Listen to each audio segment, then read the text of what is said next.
the name of God, most merciful, ever merciful, and may God's peace and blessings be upon His holy Prophet Muhammad and the purified members of his household and progeny.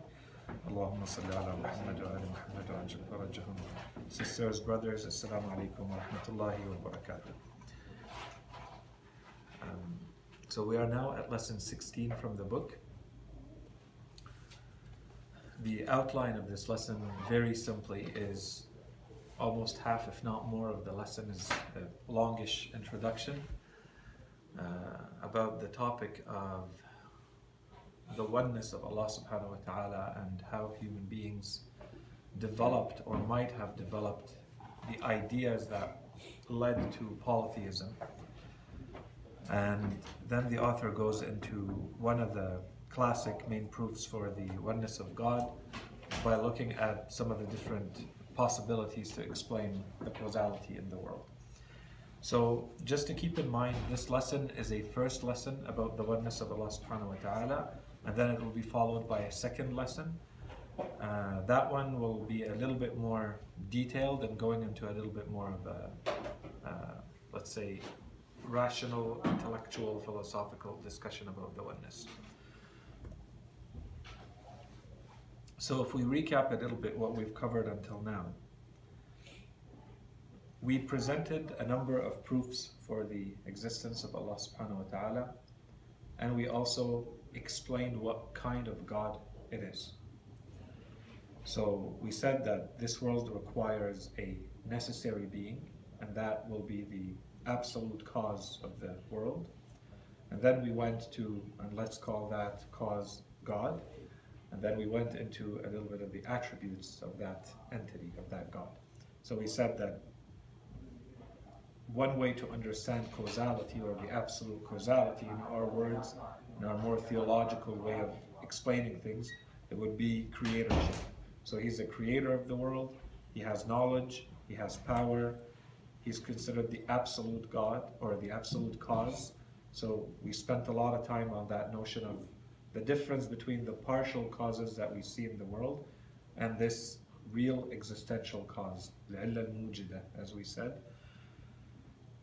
and that He is Lord of the world. So Lord, in the terminological sense that we presented, having lordship, so rububiyyah, in the sense of upbringing, taking care of, fostering, managing. Those are the meanings of the word Rabb in Arabic. So He has the ultimate rububiyyah. Once that was done, we went into the materialistic worldview, and I think there were 2 lessons on that. So the first lesson, we went through the normal general principles on which materialism or the materialist worldview is built. And then we went into one more layer of materialism to go into a bit more depth because it's a little bit different. We went into dialectic or dialectical materialism, and we explained it and refuted its principles. So if anyone has followed systematically from the beginning until now, they should have a pretty good, clear, logical idea. They should be convinced that there is a creator and a Lord to the world, and that the materialistic worldview does not work. It is impossible, it is illogical. So now we agree that there is a God. The question is there only one God? And if it's one, in what sense is it one God? So today is the first, let's say, part 1 of that discussion, and inshallah the next lesson will be part 2. So in another way, let's say that we've dealt with atheism until now. So this lesson is about more of polytheism, about shirk. Kufr should be done, now we're about shirk. So a lot of the introduction, we said the introduction to this lesson is a little bit longer. A lot of the introduction is spent explaining how human beings would have been led to adopting a polytheistic worldview, having belief in more than one God. So he says the scholars of sociology and others have a number of different theories, but none of them are very clear or definitive, completely convincing.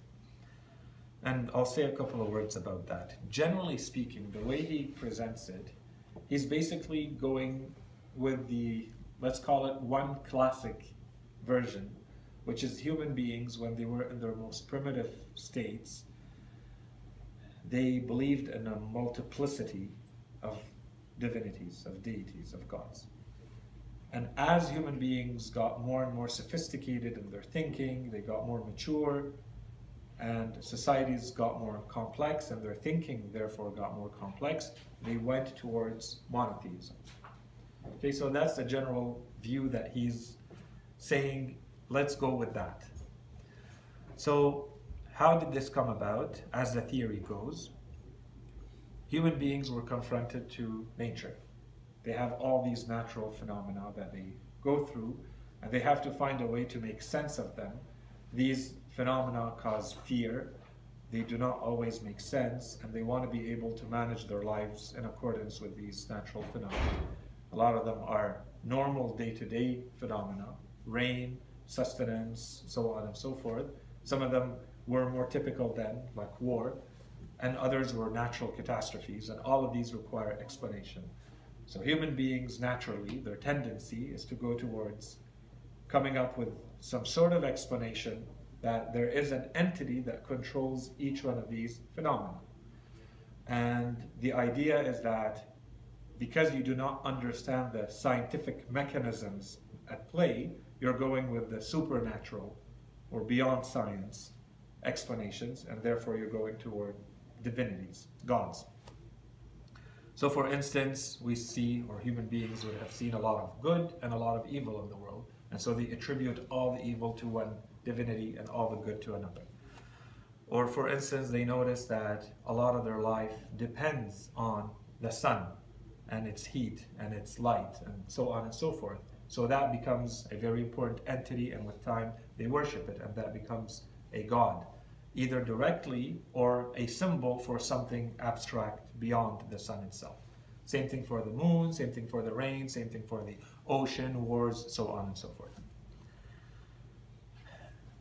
Second layer to that, human beings naturally lean towards sensory things they can touch and feel and hear and smell and taste. So having a belief in things that are completely abstract, with time, the leaning is always going to bring them back to something a little bit more tangible, so they end up creating idols that represent, initially, they're supposed to represent those divinities, those gods, those abstract notions, and with time the worship goes directly to those idols themselves, those totems or idols. Adding to that, that every area, every little village or every little society or every culture is going to add their own specificity to it. And so you're going to see that they all see rain as being a natural phenomenon requiring explanation, but each one of them may add a little bit of a cultural specificity to it, so they may view it in a different way. Some of them are seen as more positive in some cultures, more negative in others. There's going to be sacrifices to them. There's going to be all sorts of things that are more culture specific. But generally speaking, those are the big lines. That creates a sense of community, and people coalesce around those divinities. That creates religion with time. It meets, and we've talked a lot about this, it meets the need in human beings for religion. So that is being met through those idols, through those totems, because there is religion now and there's a sense of community. But at the same time, as the author says, this is completely random. There's no real rationality behind all of this. They come up with a very superficial interpretation, and so he refers to it as almost an animal instinct in human beings. And so he says all sorts of other behaviors and attitudes surround those beliefs. And so there's a lot of music and a lot of drinking and a lot of sexuality around all of this. And if you go throughout history, you see a lot of that. And so he links it back to that animal instinct in human beings. Then he adds one more layer. So of course, as this is evolving, rulers and people who want power are going to be using all of that for completely egotistical and selfish reasons, or the more sophisticated ones, and it's not only egomaniacs, then they're trying to use it for economic and political reasons. So now religion is going to be instrumentalized. It's going to be a tool that you can use to control your population or other populations. So of course, not only are those idols going to be objects of worship, the ruler himself is going to make himself into an object of worship. And so he says, if we go back to the ancient civilizations, China, India, Egypt, Persia, we find that across the board. There are rulers and they're being worshipped. So this is kind of a natural evolution to all of this. So all of this, basically, and we're going to go into the details of it, but all of this can be summarized as what? This is polytheism in the sense that you believe that those entities have some sort of autonomous agency on the world, that they have an impact on their own on the world. So all of this amounts to that. That's a summary. In one shape or form, it always comes down to this. So very quickly, I just wanted to, this is just to keep in mind. I thought I'd read, it could be a longer passage, I'll read a shorter one. As I said, this is maybe more of a one version. So one version is human beings started their belief in religion and in God in the form of polytheism. And we've talked many lessons ago about this. Where did it really start? Did it really start as monotheism that somehow got corrupted and evolved into in some cases polytheism and others monotheism? Or was it polytheism as a lot of sociologists and anthropologists say? So this is from the History of God of Karen Armstrong, right from the beginning. She says, in the beginning human beings created a God who was the first cause, blah, blah, blah. And then she says, he was too exalted for an inadequate human cult. Gradually, he faded from the consciousness of people. He had become so remote that they decided that they did not want him anymore. Eventually, he was said to have disappeared. And they say that in certain tribes, very primitive tribes today, this is their belief today. That, at least, is one theory popularized by Father Wilhelm Schmidt in The Origin of the Idea of God, first published in 1912. Schmidt suggested that there had been a primitive monotheism before men and women had started to worship a number of gods. So it's starting out as monotheism first. Originally, they had acknowledged only one supreme deity who had created the world and governed human affairs from afar. Belief in such a high God, sometimes called the sky God, since he's associated with the heavens, keep this in mind, we're going to come back to it, is still a feature of the religious life in many indigenous African tribes. They yearn toward God in prayer, believe that he is watching over them and will punish wrongdoing. Yet he is strangely absent from their daily lives. He has no special cult and is never depicted in effigy, so they don't make him into idols and totems. The tribesmen say that he is inexpressible and cannot be contaminated by the world of men. Some people say that he has gone away. Anthropologists suggest that this God has become so distant and exalted that he has in effect been replaced by lesser spirits and more accessible gods. So this is a God, the ultimate original God would have been the one that you cannot talk about, you cannot feel in your daily life. So you believe that that God exists, but you need gods that are closer to you. And so with time, they create other gods that are closer and more accessible to them. So this completely flips what we just presented. So too, Schmidt's theory goes, in ancient times, the high God was replaced by the more attractive gods of the pagan pantheons. So the pantheons are basically, one way to see it is the entire mythology that was created by the Greeks or the Romans. So this is where you have Jupiter and Zeus as being kind of the greatest of the gods and all those gods around them. This is the pantheon. So this is just simply to say that there are other versions. Some versions say everything started with polytheism and matured into monotheism, and others present another theory. Okay, so now let's come to a little bit what the Holy Quran says. And this is not necessarily to say that this is what it was, but we now know what the Arabs of that time believed in, and so the Quran is countering their beliefs in a number of verses. So what did the Arabs believe? And they were no different than many other peoples of that time and before them. They believed in what was referred to as the Godhead. So there is a lot of gods, and there is a Godhead over them. There is one supreme one that was just referred to as the God in the sky, or the God of the sky, or the heavenly God, or the supreme God. And so in Arabic often referred to as Rabbul Arbab.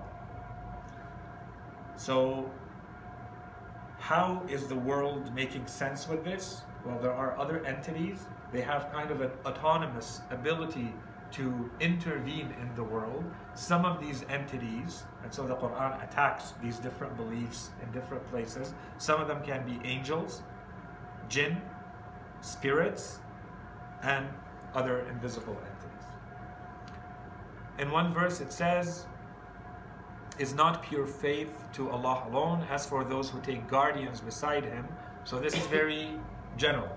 Those who take guardians beside Allah subhanahu wa ta'ala. They believe that there are other entities that can guard them, that can protect them, claiming we only worship them so that they may bring us nearer to God. مَا نَعْبُدُهُمْ إِلَّا لِيُقَرِّبُونَ إِلَى اللَّهِ زُلْفًا. So they believe that there is Allah, they believe that there is the ultimate God, but they can't pray to that God directly. They have to go through these other entities. Let's go into a little bit of a different belief. And they said, "Do not abandon your gods. Do not abandon Wad, Suwa', Yaghuth, Ya'uq, and Nasr." These are in Surah Nuh alayhi salam, when Nuh is praying to Allah subhanahu wa ta'ala, saying what his people answered him. They said, do not abandon those divinities, those gods that you believe in. If we go back to some of our riwayat, some of our narrations, they say that those were not initially idols. Those were really good people. And people wanted to respect them after their death. And so they would talk very well about them, and they would always mention them and keep their memory alive.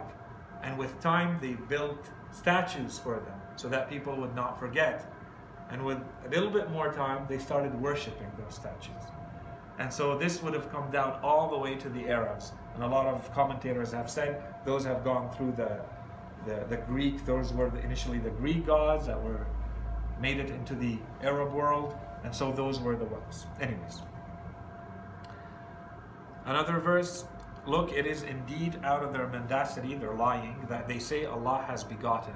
And of course, here the point is not only that Allah subhanahu wa ta'ala has not begotten, He did not have children, it's that those entities that they claim He would have begotten are not controlling the world. They're not having any impact on the world. And most surely they are liars. And the next one is, this is the link between these, and it's mentioned in a few places in the Quran. So if you don't know what it's referring to, it may not be clear. They ascribe to Him a part from among His servants. And basically this means that they are saying that a part is, it's as though He has given birth. Okay, so they ascribe to Him a part from among His servants. The human being is indeed a blasphemous ingrate. What? Has He taken to Himself daughters from what He creates, while He honored you with sons? And so I'll come back to this. And they have made the angels, this is the explanation. And they have made the angels, this is 2 verses later, and they have made the angels who are servants of the most merciful females. Did they witness their creation? Their testimony will be recorded, and they shall be questioned. So what's going on here? So the Quran, there's a double blasphemy here that the Quran is saying. The first one is that not only did they say Allah subhanahu wa ta'ala has children, those children are daughters, and they're the ones who control the world. And then the Quran comes back and says, so when it comes to yourselves, you consider that dishonorable to have a daughter. You want sons. But when you go back to God, so it's completely neutral. It's not saying this part is good or bad. It's compared to what your beliefs are, you think that it's more honorable to have sons. And yet when you go to Allah subhanahu wa ta'ala, you ascribe daughters to Him, and the daughters are in fact angels, so that's a blasphemy. and you're saying that it's daughters, so he gave birth, and the birth was for daughters, and they're the ones who are controlling the world. So again, we're starting to see the kind of some of the beliefs of some of the Arabs at that time. So gender issues existed back then too, Sayid? Gender issues existed, but in this case, we can't impose what we have today. This is not the gender issues. The Quran is completely against what they were doing, right? So here the verse is not saying it's good or bad that you have daughters or you don't have daughters. It's saying based on your own standards, because those are the two verses that I removed.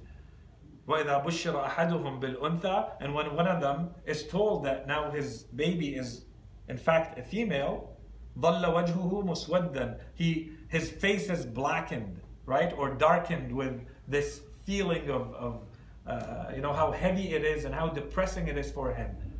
And then the verse when it continues, and yet when you're talking about your God, you have no problem attributing this to him. So it doesn't say any, it's saying that the part of having a female is already problematic, but it doesn't go into much more detail here, although if you dig into the verse, that is indeed the case. It is saying that this is completely horrendous of you, to believe that this is a bad thing for you to have a female as a daughter, as a baby. And this is explained in a lot more detail in other verses, very clearly. But here, it's another type of jab. By your own standard, this is dishonorable, and yet you attribute it to your God. And they have invented a kinship. This is another one. They have invented a kinship between him and the jinn. So some others believe that the ones who are controlling the world are the jinn, and they are the ones who are somehow related to God. Yet the jinn certainly know that they will indeed be brought forth before him. And there are many, many other verses in the Quran in that kind of same vein.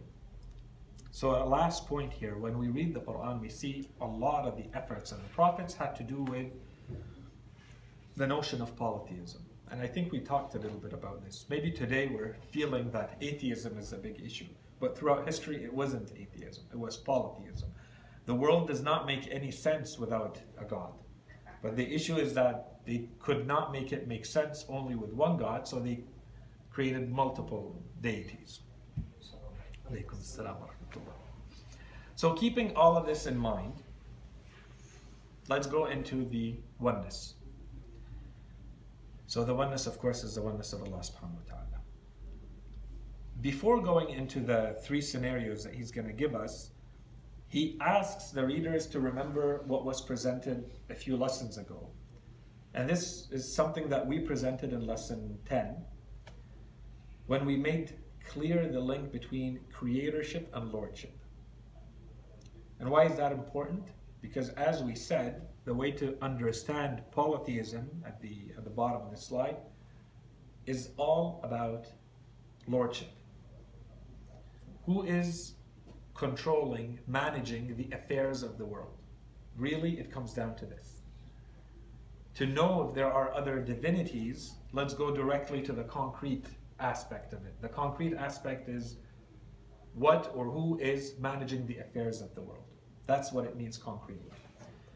So when we talked about creatorship, khaliqiyya, at that time we linked it back to the proof of the necessary being. And we said it's in the same sense that the world requires a necessary being, which means for all of its aspects, every aspect, its very existence requires that necessary being, because it's only contingent, which means something has to pull it out of the limbo between nothingness and existence and maintain it in existence all the time. Only that entity can manage its affairs.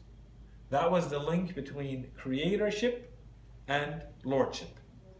The affairs of that entity can only be maintained by that same entity that brought it into existence.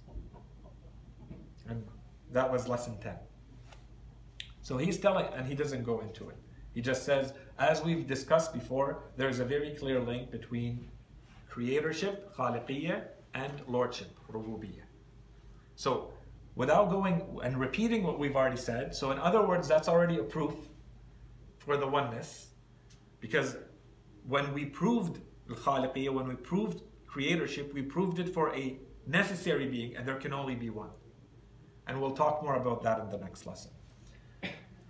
Lordship is extension of the absolute neediness. It's basically the corollary. So on one side, if the nature of your being is to have no being, you're basically an idea that requires existence from the outside to exist. That's contingent. You're conditioned upon something else entirely. Then on the other side, there must be something that has that by essence, by its very nature, and that can give it. And that's what we refer to as the lordship, the giving. And that's part of the managing of the affairs of the world. And we said part of it, a small part of it, is the guidance. And the guidance can be existential and legislative. Okay, so that was the reminder to what we had said before. Then he says, of course, there are multiple proofs that can be presented for the oneness of Allah subhanahu wa ta'ala. Here we're only going to present this one, this next proof. So we can only imagine three scenarios, the author says. One scenario is to imagine a number of gods, a number of divinities, and everything in the world. So we have multiple phenomena to explain, and multiple entities that could be causes. That's what we're starting with. So in one scenario, all of these higher, supreme, superior entities are causes of the effects. So the effects have multiple causes. All of them are causes to the effects. So all these gods are gods to everything. That's one scenario. A second scenario is to say some of the phenomena of the world are effects of some causes. So, in other words, of one cause. So every group, let's say this goes a lot closer to what we said would have been primitive beliefs of certain human cultures, that there is a God for everything in the ocean, or there is a God of war, or there is a God of... Okay, so we have certain phenomena are explained by one cause. So not everything is explained by everything, as in version 1.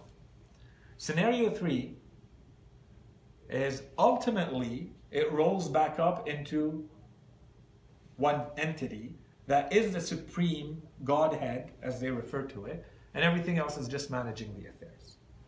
So these are three scenarios. So let's go into them. Scenario 1. All phenomena are caused by all deities or all divinities. What's the issue with that? And here there are multiple issues that the author could have presented. He goes directly for one. And I would consider that that's the major argument against each one of these. So the first one, there are multiple entities. In this case, he's saying all of them, but it doesn't matter. It doesn't even need to be all of them. The moment that you have two or more, this argument works. If you have two or more gods, two or more causes to the things in this world, what's the issue? The issue, the biggest issue we have in this world, in explaining everything that happens, go back with me to the proof of the necessary being, we want to explain where does existence come from. So let's go to existence.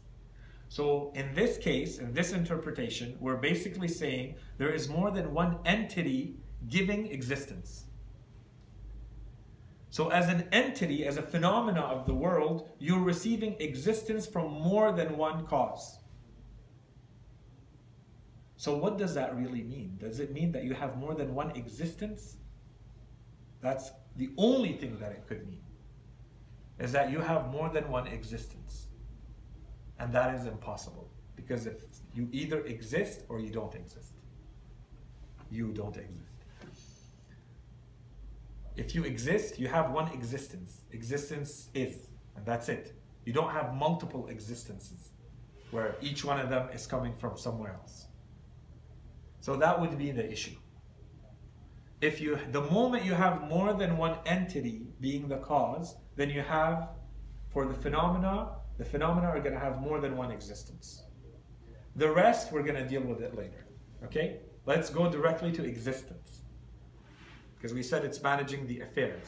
So let's go to the biggest affair. The biggest affair being existence.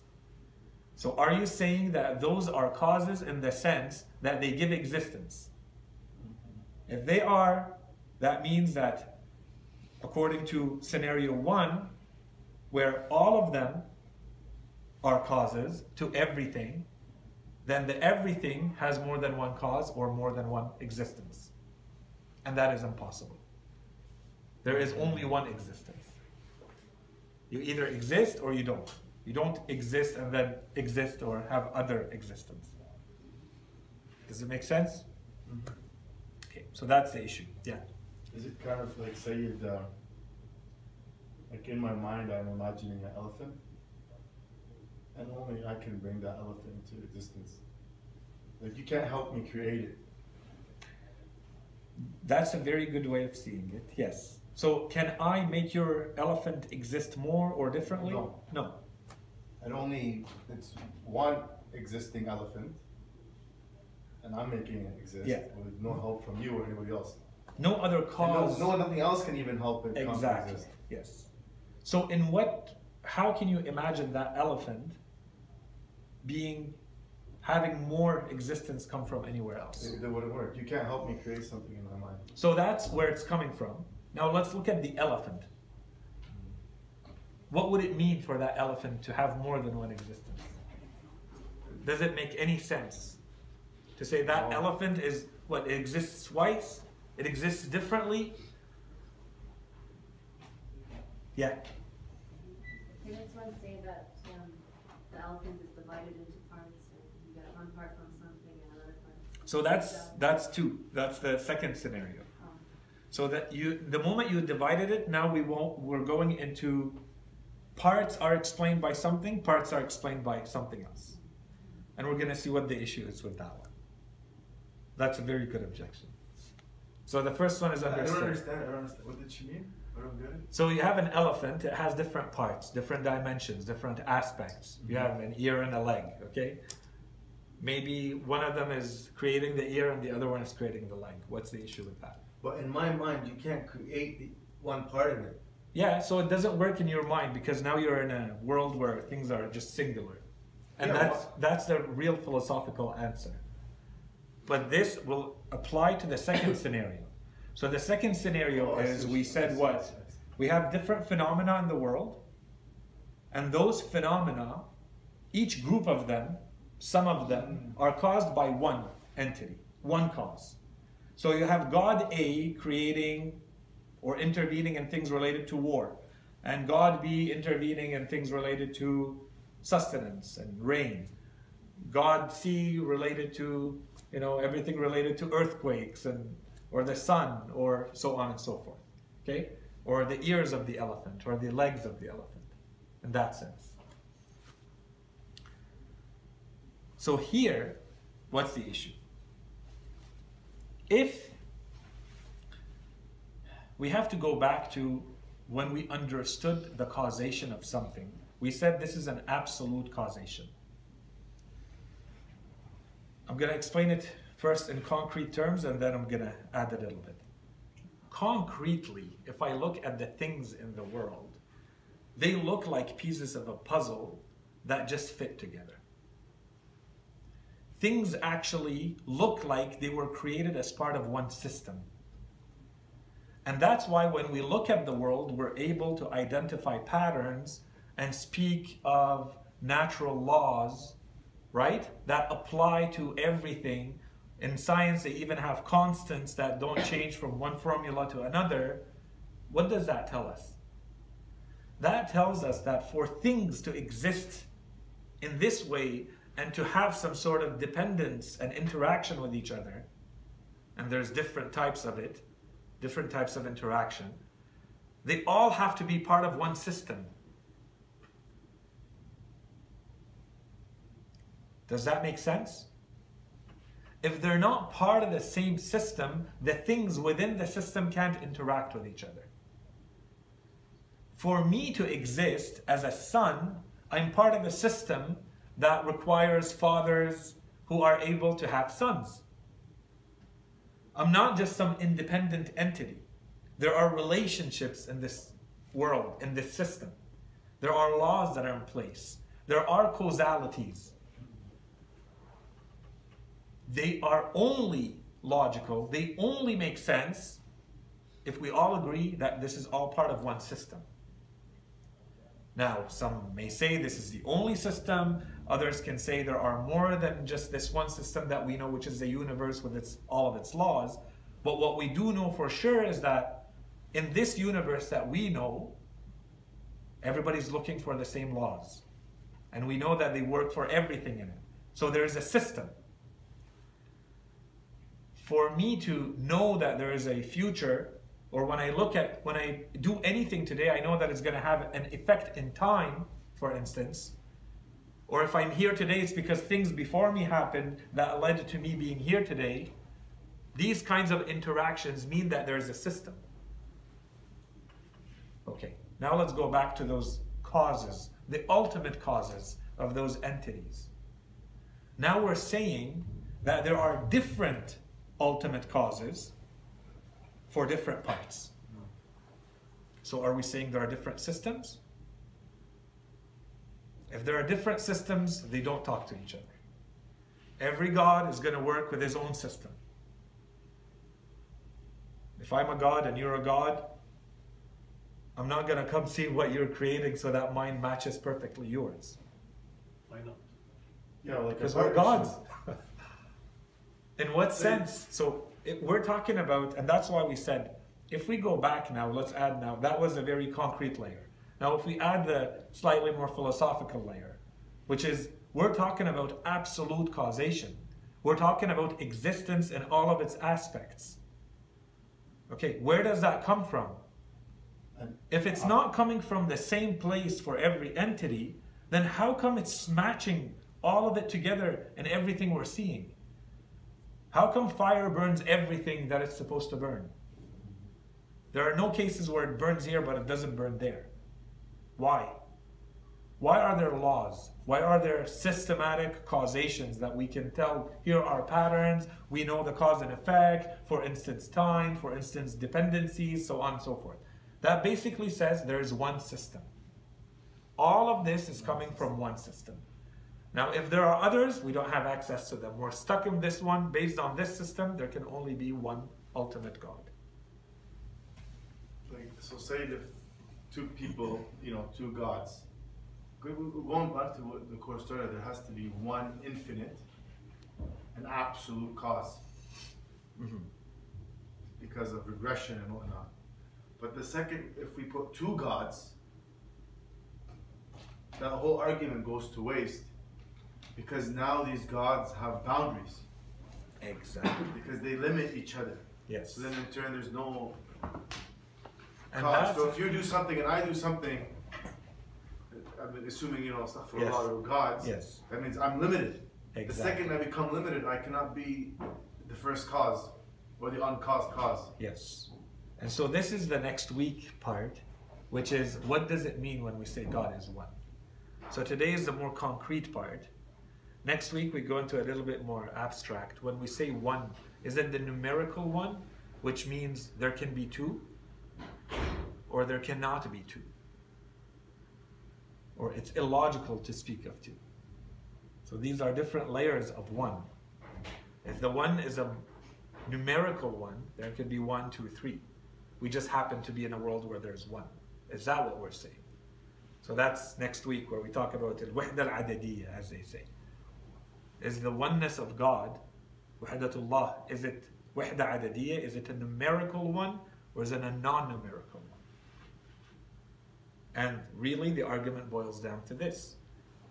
In English, probably the best word to this is an absolute. That's why I'm using the terminology of an absolute cause.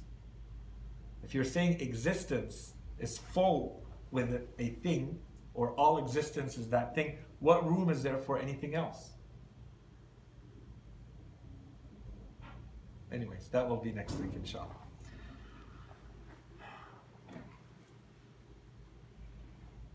To link it back to what you were saying, and maybe to bring it to the why, the question of the why.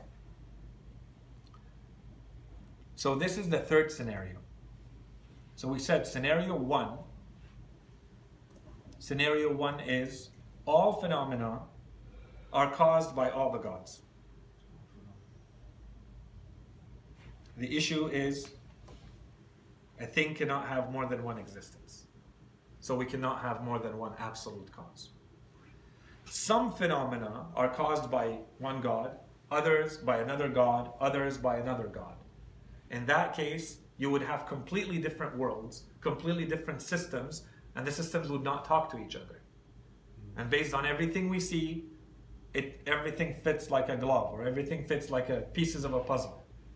Everything fits with everything else. In fact, that's the entire proof from design. Okay. Argument or scenario 3. Yes. So like Hindus, Yeah. that worship idols, but in reality, like the Arabs of that time, they use them as a medium to a higher source. That's how I understand Hindus. We'll talk maybe one day about Hinduism. There's a huge issue with Hinduism because they refuse to define it. But like my question was, okay, if that's how they believe in, that's how they practice their understanding of Tawheed, and then someone can come say, well, okay, So your is there God does the ultimate? same with the Kaaba. Yeah. So you see what I'm saying? They have one God that's worshipped through these idols. Okay, you have one God that's worshipped through the Kaaba. So do we believe that the Kaaba has agency, independent agency? No. Am I worshipping the Kaaba? No. Okay, then we don't have an issue. But Hindus, do they worship Yes, the idols? of course. They pray to it. And they pray to, they worship it, pray. But you see, like you have, like a colleague of yours, a PhD, he was Indian or whatever he is. He also worships this thing, that word or whatever. Well, Like you see Indians who are, you know what I mean? yeah, so the Hindu, that's why I said the issue with Hinduism is you have to ask every one of them what they are. What do they believe? Because there's too many. And inshallah, we can talk, maybe that can become a series where we talk about different religions. And you'll see that Hinduism, the biggest problem with it is you cannot give a definition that they agree on. Because every group, and it's contradictory. One group will completely contradict the other, but they will both tell you, but we're both Hindus. But you cannot hold those two beliefs together. They say, yeah, that's the essence of Hinduism. That these paradoxical beliefs can be part of one system.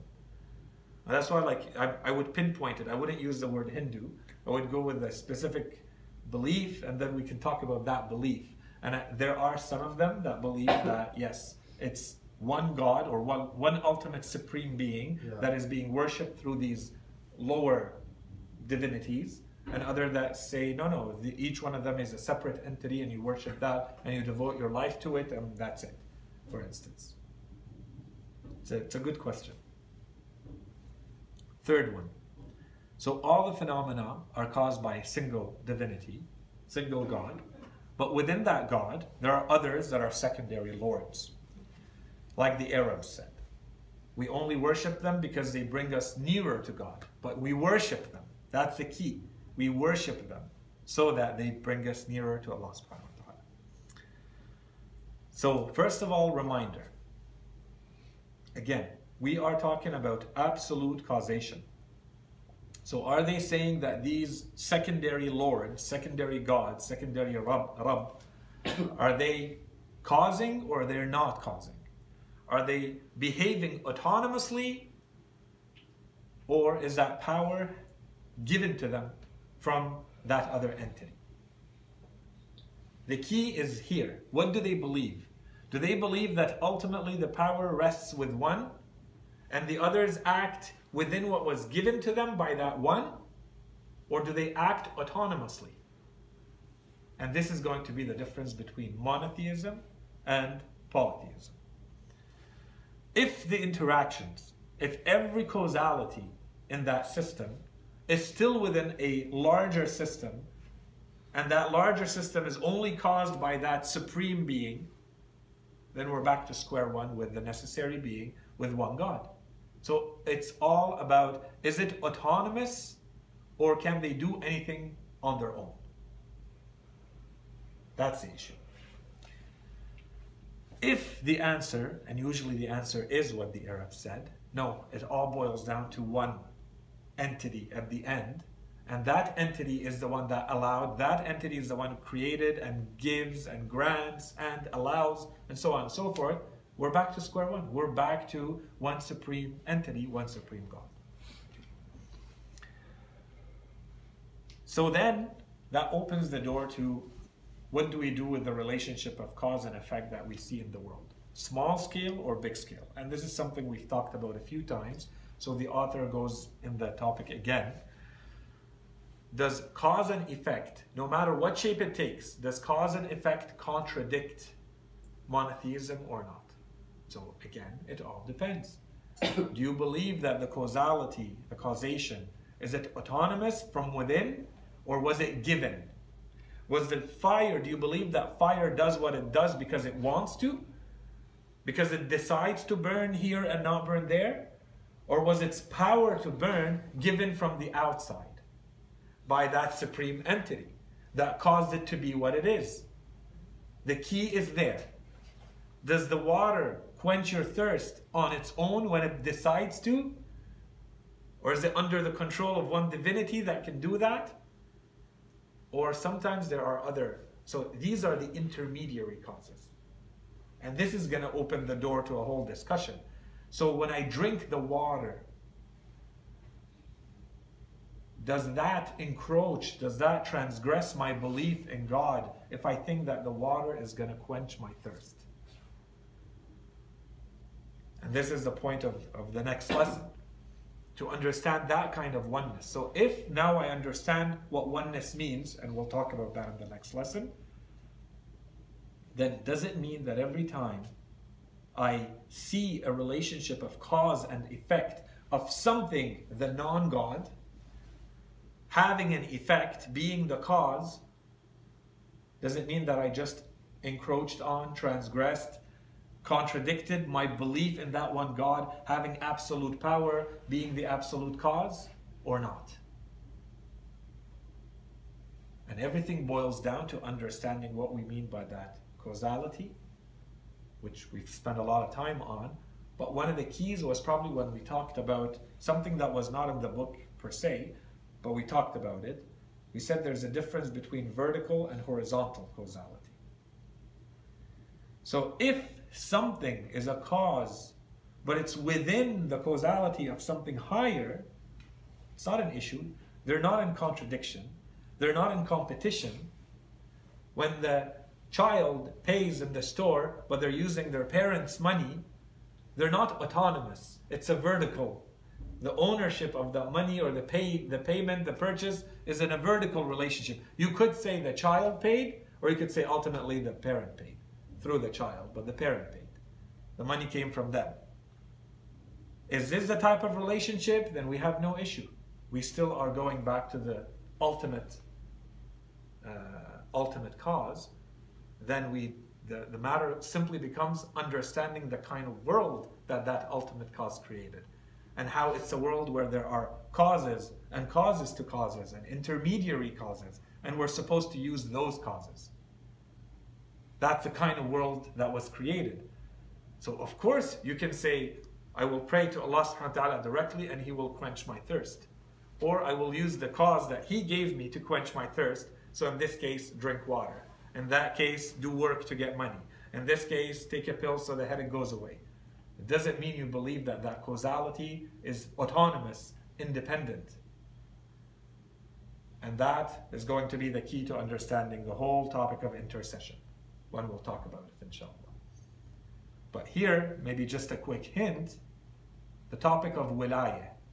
And we talked a little bit about it before, when we said, for instance, we have verses in the Quran that are very clear. When we read last week, I think, or last lesson, when we mentioned the verses that say Prophet Sulaiman, peace upon him, he controlled the winds.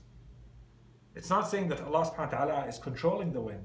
It says he controlled the wind. The verse is very clear. It's giving the full agency to him. Or Isa alayhi salam, Jesus is the one bringing people back from the dead. He is the one making people see when they were blind. But then he always adds, bi'idhnillah. with the permission of God.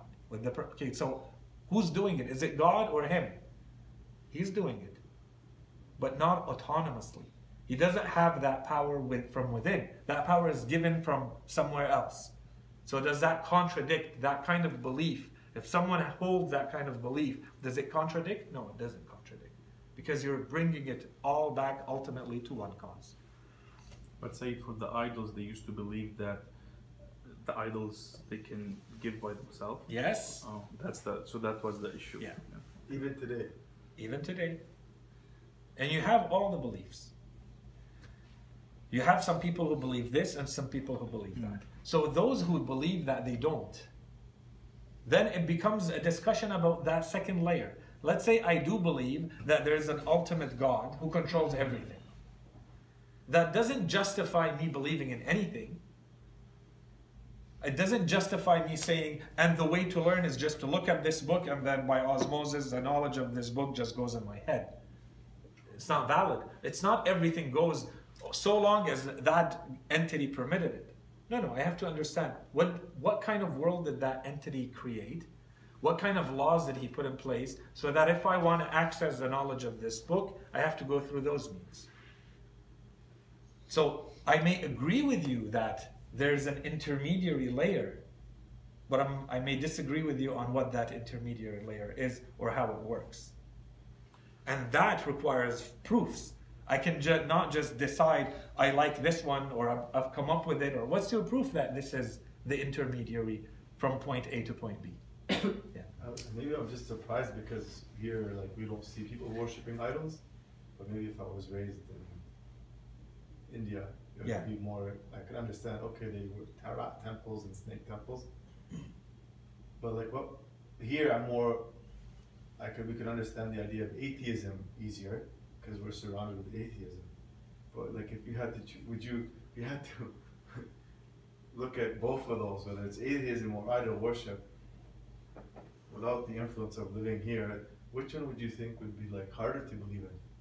I don't know. You know what I mean, Sayid? It depends on who's getting. Maybe if I was raised in Pakistan or India, I'd be like, believing in an idol would be easier to believe in, than if I was raised here. I'm like, atheism would be easier to believe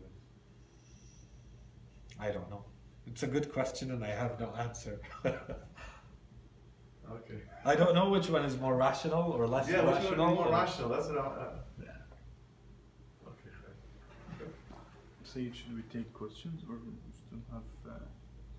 I know, and I think that's it. That's all I had for today. Inshallah, for next week or next lesson, we will continue with the topic of oneness, but then we will go into what does it mean, and there are different types of oneness. So we can go into the numerical versus non-numerical, but also in theologically speaking, when we say Allah subhanahu wa ta'ala is one, what do we mean?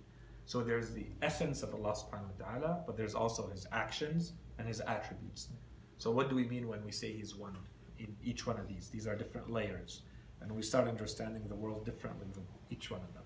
So say we still have one lesson about oneness and then like a few about divine justice, right?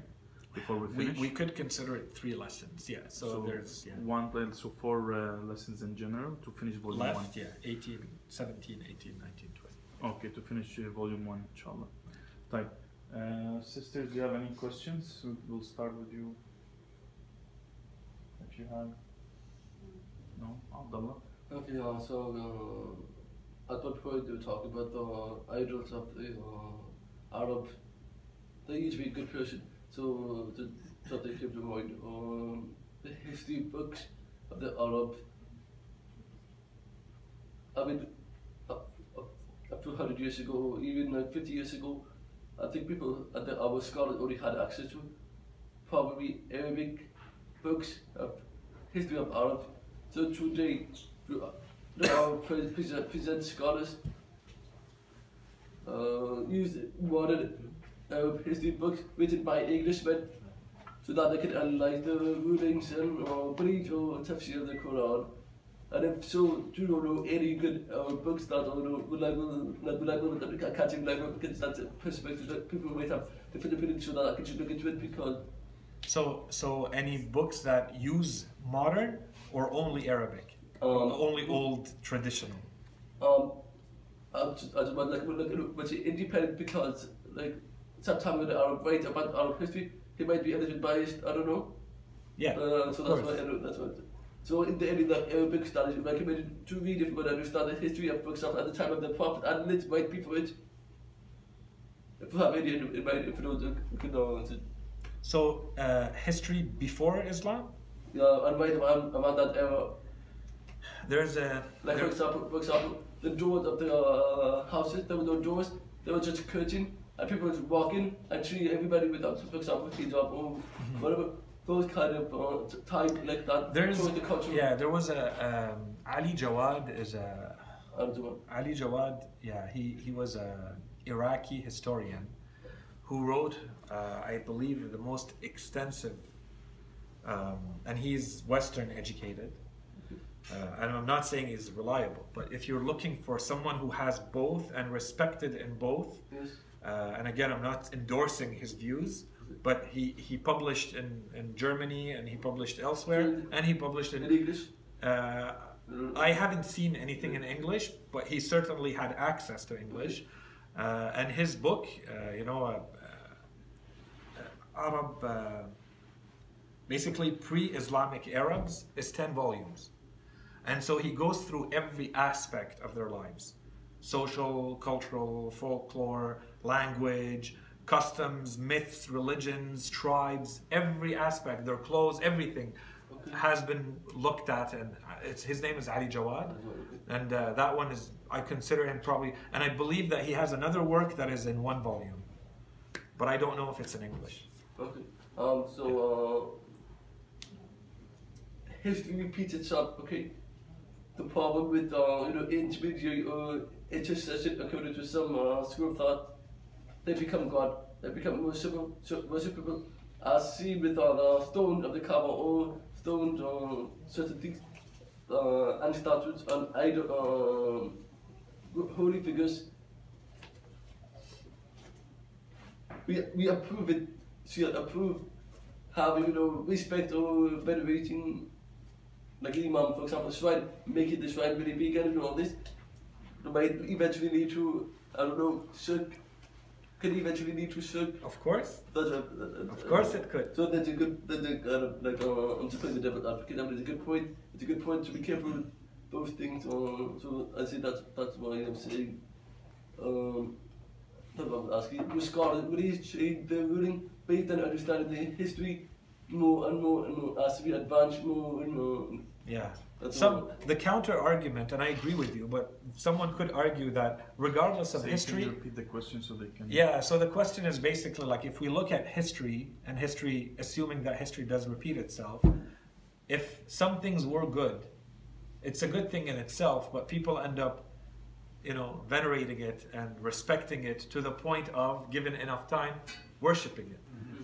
So, what's the guarantee, or what do we have that does not mean that the things that we currently highly respect and venerate are not going to end up into things that we end up worshiping and going against our own monotheism, right? And I think the danger is always there. Of course, this is just human nature. And the only protection you have is understanding the proofs and understanding the religion and making the effort to say, and this is where myth starts and stops and where religion starts and stops, and here are the proofs for each, and here are the refutations of each. So it's the role of the organization, technically, or like the muassasat, Sure. big role to And every person to be convinced that what they're doing is actually based on reason and not based on myth. Not because I know that a human being has a tendency to want to find something and make it sacred and blow it into something bigger. I have to make sure that this is actually something deserving of that and not me making it into that, right? And that requires study and that's the only, yeah. I feel sometimes a lot of people are comfortable with saying, like, oh Allah, in the name of Rasulullah, answer this haja for me. And people are comfortable saying that, but then maybe people become a bit uncomfortable if they say, oh Rasulullah, grant me this haja, or oh Imam X, grant me this haja. But that's also appropriate.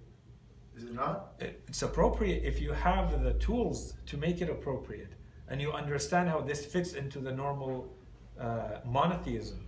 Right. But if for some reason you think that this is happening on its own, and now you're giving an autonomous power to the Prophet that he would tell you, I do not have, and I'm just a servant to Allah subhanahu wa ta'ala, that's completely different. So if you slip into that, of course, so it depends on you and your... So the appropriate understanding, if you say, Ya Rasulullah, grant me this haja, is you're asking him to do it.